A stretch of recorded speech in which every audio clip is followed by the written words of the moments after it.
Mengubah kebiasaan menjadi sulit karena dua alasan. Satu, kita berusaha mengubah sesuatu tapi salah sasaran. Dan dua, kita berusaha mengubah kebiasaan dengan cara yang keliru. Dalam bab ini, saya akan membahas poin pertama. Dalam bab-bab selanjutnya, saya akan menjelaskan poin kedua. 3 lapisan perubahan perilaku. Hasil proses identitas. Kesalahan pertama, kita dalam berusaha mengubah sesuatu tapi salah sasaran. Untuk memahami apa yang saya maksudkan, pertimbangkan ada 3 lapisan tempat perubahan dapat terjadi. Anda bisa membayangkannya seperti lapisan-lapisan dalam sebutir bawang. Lapisan pertama, mengubah hasil Anda. Lapisan ini terkait dengan mengubah hasil, menurunkan berat badan, menerbitkan buku, memenangkan kejuaraan. Kebanyakan sasaran yang Anda tetapkan berhubungan dengan lapisan perubahan ini. Lapisan kedua adalah mengubah proses Anda. Lapisan ini terkait dengan mengubah kebiasaan dan sistem, menerapkan rutinitas baru di tempat olahraga, merapikan meja kerja supaya aliran kerja lebih baik, mengembangkan latihan meditasi. Kebanyakan kebiasaan yang Anda bangun terkait dengan lapisan ini. Lapisan ketiga dan paling dalam adalah mengubah identitas Anda. Lapisan ini terkait dengan mengubah keyakinan, pandangan Anda tentang dunia, citra diri Anda, penilaian Anda terhadap diri sendiri dan orang lain. Sebagian besar keyakinan, asumsi, dan kecenderungan yang Anda pegang terkait dengan lapisan ini hasil adalah hal-hal yang Anda dapatkan, proses terkait dengan apa yang Anda lakukan, identitas terkait dengan apa yang Anda yakini. Dalam hal membangun kebiasaan-kebiasaan yang tahan lama, membangun sistem perbaikan 1%. Masalahnya bukan bahwa lapisan satu lebih baik atau lebih buruk daripada lapisan lain. Semua tingkat perubahan berguna dengan caranya sendiri-sendiri. Masalahnya ada pada arah perubahan. Banyak orang memulai proses pengubahan kebiasaan dengan berfokus pada apa yang ingin mereka raih. Ini mengantar kita ke kebiasaan berbasis hasil. Alternatifnya adalah membangun kebiasaan berbasis identitas. Dengan pendekatan ini, kita mulai dengan berfokus pada kita ingin menjadi sosok seperti apa. Kebiasaan Kebiasaan berbasis hasil. Kebiasaan berbasis identitas. Bayangkan dua orang sedang berusaha berhenti merokok. Ketika ditawari rokok, yang pertama menjawab tidak, terima kasih, saya berusaha berhenti. Kedengarannya seperti jawaban yang masuk akal. Padahal orang ini masih percaya bahwa dia adalah perokok yang sedang berusaha melakukan hal lain.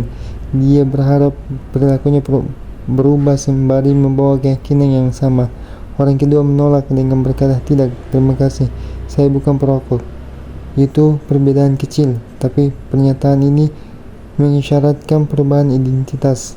Merokok adalah bagian dalam kehidupan lama, bukan kehidupan saat ini. Dia tak lagi mengidentifikasi diri sebagai orang yang merokok. Kebanyakan orang bahkan tidak mempertimbangkan perubahan identitas ketika mereka menetapkan ingin memperbaiki diri. Mereka hanya berpikir, aku ingin menjadi langsing, hasil, dan kalau bertahan pada diet ini, aku akan menjadi langsing, proses. Mereka menetapkan sasaran dan menentukan aksi-aksi yang harus mereka ambil untuk meraih sasaran itu tanpa mempertimbangkan keyakinan-keyakinan yang mendorong aksi-aksi itu. Mereka tidak pernah mengubah cara pandang pada diri sendiri, dan mereka tidak sadar bahwa identitas lama mereka dapat menyabot rencana baru mereka untuk berubah. Di balik setiap sistem aksi terdapat sistem keyakinan. Sistem demokrasi misalnya didasarkan pada keyakinan seperti kebebasan, kekuasaan mayoritas, dan keadilan sosial. Sistem kediktatoran memiliki seperangkat keyakinan yang sangat berbeda, misalnya otoritas mutlak dan kepatuhan ketat. Anda dapat membayangkan banyak cara untuk berusaha membuat lebih banyak Lebih di balik setiap sistem aksi terdapat sistem keyakinan. Sistem demokrasi misalnya didasarkan pada keyakinan seperti kebebasan, kekuasaan mayoritas, dan keadilan sosial. Sistem kediktatoran memiliki seperangkat keyakinan yang sangat berbeda, misalnya otoritas mutlak dan kepatuhan ketat. Anda dapat membayangkan banyak cara untuk berusaha membuat lebih banyak orang menggunakan hak suara dalam demokrasi, tapi perubahan perilaku seperti itu tidak akan pernah tinggal landas dalam kediktatoran. Itu bukan identitas sistem tersebut.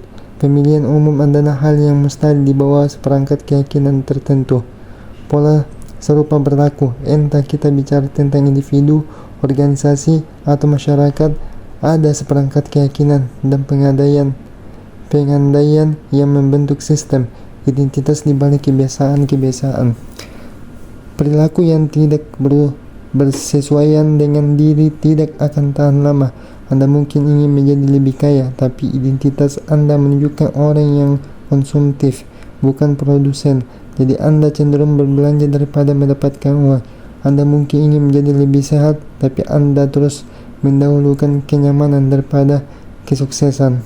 Jadi Anda cenderung bermalas-malasan daripada berolahraga. Mengubah kebiasaan itu sulit jika Anda tidak pernah mengubah keyakinan mendasar yang mengantar ke perilaku lama. Anda mempunyai sasaran baru dan rencana baru, tapi Anda tidak mengubah siapa Anda.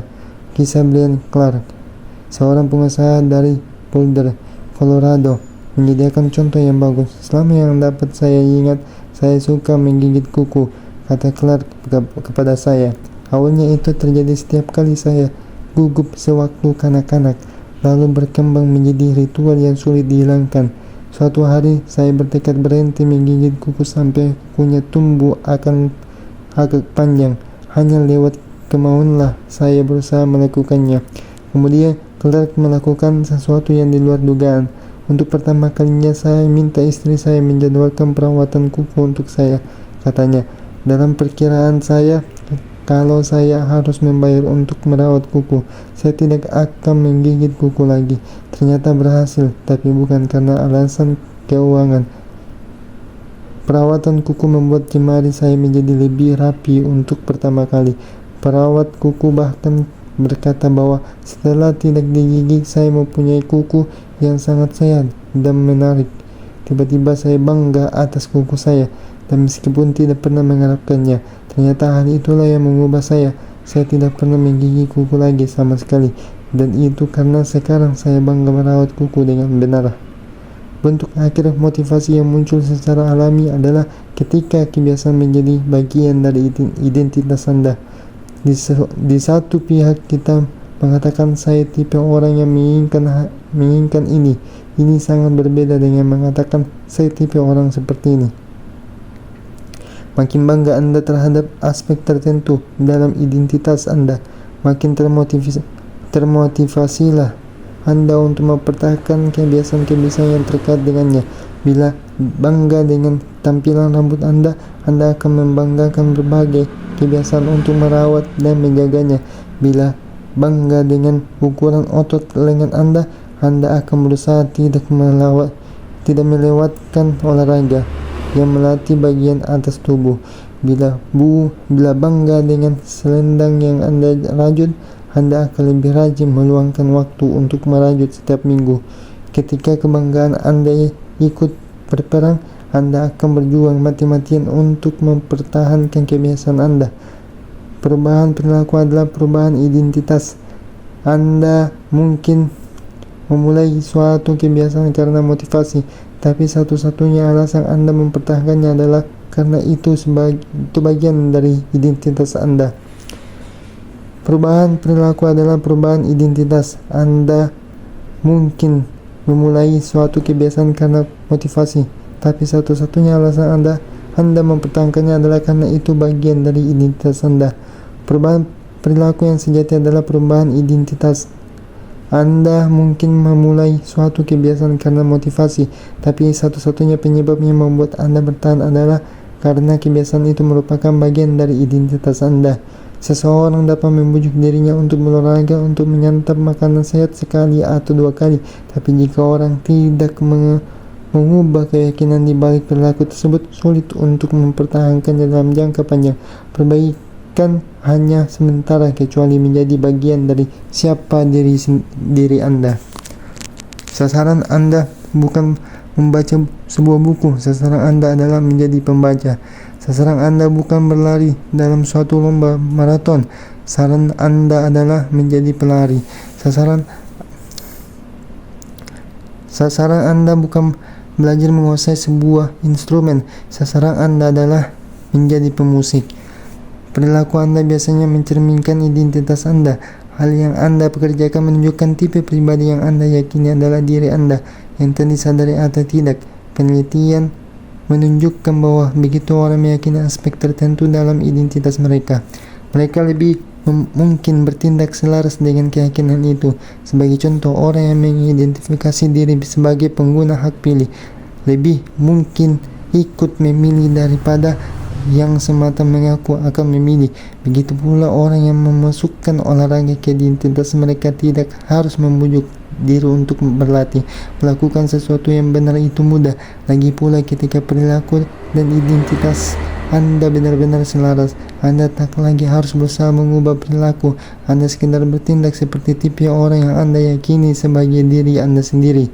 Seperti semua aspek dalam pembentukan kebiasaan, ini pun pedang bermata dua. Ketika sedang bekerja untuk Anda, perubahan identitas dapat menjadi kekuatan yang dahsyat untuk perbaikan diri. Kendati demikian, ketika sedang bekerja melawan Anda, perubahan identitas dapat menjadi kekutukan.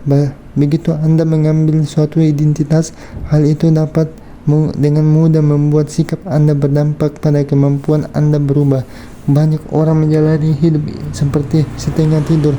Menurut begitu saja terhadap norma-norma yang melekat dengan identitas. Saya payah ketika berbicara tentang arah. Saya bukan manusia pagi. Saya payah dalam mengingat nama orang. Saya selalu terlambat. Saya payah kalau berurusan dengan teknologi. Saya payah dalam matematika, dan masih banyak lagi. Ketika Anda mengulang cerita kepada diri sendiri selama bertahun-tahun, mudah untuk terjerumus ke dalam ceruk mental ini dan menerimanya sebagai fakta. Pada waktunya Anda mulai menolak aksi-aksi tertentu karena itu tidak sesuai dengan siapa saya. Ada tekanan internal dan mempertahankan citra diri Anda dan berperilaku dengan cara yang konsisten dengan keyakinan-keyakinan Anda. Anda menemukan segala cara agar tidak berlawanan dengan diri Anda sendiri. Makin dalam suatu pikiran atau aksi terkait dengan identitas Anda, makin sulit mengubahnya. Bisa terasa nyaman ketika mempercayai keyakinan dalam kultur Anda, identitas kelompok, atau melakukan sesuatu yang mempertahankan citra diri Anda, identitas pribadi. Bahkan seandainya itu salah, penghalang terbesar perubahan positif di tataran manapun, individu, tim, atau masyarakat adalah mengidentifikasi konflik. Kebiasaan-kebiasaan yang baik bisa karena masuk akal, tapi kalau bertentangan dengan identitas Anda akan gagal menerapkannya menjadi aksi. Pada suatu hari, Anda mungkin berjuang melawan kebiasaan-kebiasaan Anda karena Anda terlalu sibuk atau terlalu letih atau ratusan alasan lain. Bagaimanapun, dalam jangka panjang, alasan utama Anda gagal mempertahankan suatu kebiasaan adalah citra diri yang menjadi penghalang. Itu sebabnya Anda tidak dapat terlalu terikat pada satu versi identitas. Kemajuan menuntut pembelajaran ulang menjadi versi diri yang paling baik, menuntut Anda terus-menerus mengadili keyakinan-keyakinan Anda dan meningkatkan serta memperluas identitas Anda. Ini mengantar ke sesuatu pertanyaan penting. Jika keyakinan dan pandangan Anda tentang dunia memainkan peran yang sangat penting dalam perilaku Anda, dari mana sesungguhnya asalnya, bagaimana tepatnya identitas Anda terbentuk, dan bagaimana Anda dapat menekankan aspek-aspek baru identitas identitas bagian-bagian yang menghambat Anda.